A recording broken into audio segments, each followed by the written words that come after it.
চাকরি জীবন শেষে বেসরকারি শিক্ষক কর্মচারী অবসর ও কল্যাণ সুবিধার ভাতা উত্তোলনে ভোগান্তি দূর করতে সরকারের নতুন উদ্যোগ। শুভ উদ্বোধন করবার জন্য রাজধানীর ওসমানী স্মৃতি মিলনায়তনে ইএফটি ও আইবাসের মাধ্যমে ৬৪ জেলায় ভাতা প্রদান কার্যক্রমের উদ্বোধন করেন প্রধানমন্ত্রী তারেক রহমান। ১০ জন শিক্ষকের হাতে স্মারক তুলে দেন সরকার প্রধান। এ সময় শিক্ষকদের অনুভূতি শোনেন প্রধানমন্ত্রী। আপনি কি আপনার সম্পূর্ণ অর্থটা পেয়েছেন?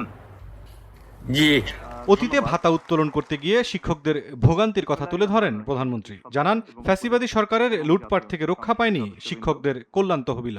পতিত পরাজিত বিতাড়িত ফ্যাসিবাদী সরকার যেভাবে ব্যাংক, বিমা সহ প্রতিটি সেক্টর থেকে লুটপাট করেছিল, সেই লুটপাটের কবল থেকে অবসরপ্রাপ্ত শিক্ষকদের স্বার্থ রক্ষায় গঠিত উল্লেখিত দুটি তহবিলও রেহাই পায়নি। জাল ইন্ডেক্স তৈরি, লুটপাটের সুযোগ তৈরি করতে শিক্ষকদের কল্যাণ তহবিল থেকে অর্থ দুর্বল ব্যাংকে সরিয়ে নেওয়া এবং প্রযুক্তিগত অবকাঠামোকে ধ্বংস করার মাধ্যমে এই তহবিল দুটিকে প্রায় দেউলিয়া করে ফেলা হয়েছিল। ফ্যাসিবাদী চক্রের লুটপাটের কারণে অবসরপ্রাপ্ত শিক্ষক শিক্ষিকাগণ ২০২২ সাল থেকে এই তহবিল হতে কোনো টাকাই পাচ্ছিলেন না। মধ্যস্বত্বভোগীর কারণে অবসরপ্রাপ্ত শিক্ষকরা যেন আর ভোগান্তিতে না পড়েন সেদিকে সরকারের নজর আছে বলেও জানান প্রধানমন্ত্রী। যতদিন আপনাদের নির্বাচিত বর্তমান সরকার রাষ্ট্র পরিচালনার দায়িত্বে থাকবে, ইনশাল্লাহ আমাদের সর্বোচ্চ প্রচেষ্টা থাকবে অবসরকালীন সুবিধার টাকা পেতে আপনাদেরকে আর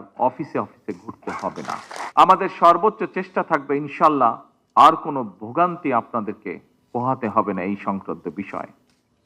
আমাদের সর্বোচ্চ চেষ্টা থাকবে ইনশাল্লাহ আর কোনো মধ্যস্বত্বভোগীর যন্ত্রণা এই বিষয়ে আপনাদেরকে ভোগ করতে হবে না। অবসরে গেলেও সামাজিক মূল্যবোধ প্রতিষ্ঠায় আমৃত্যু কাজ করতে শিক্ষকদের প্রতি আহ্বান জানান প্রধানমন্ত্রী।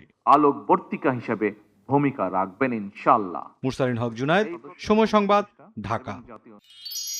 এক মিষ্টি সকাল কানে কানে কিছু গুনগুনিয়ে বলে যায়, কাছে আয় ভেসে যায় হাজার ফুলের ঠিকানায়, ছুঁয়ে দিয়ে ডুবে যায় সুগন্ধে শেষে মানায়। তিব্বত লাক্সারি সো, বাংলাদেশের রূপ।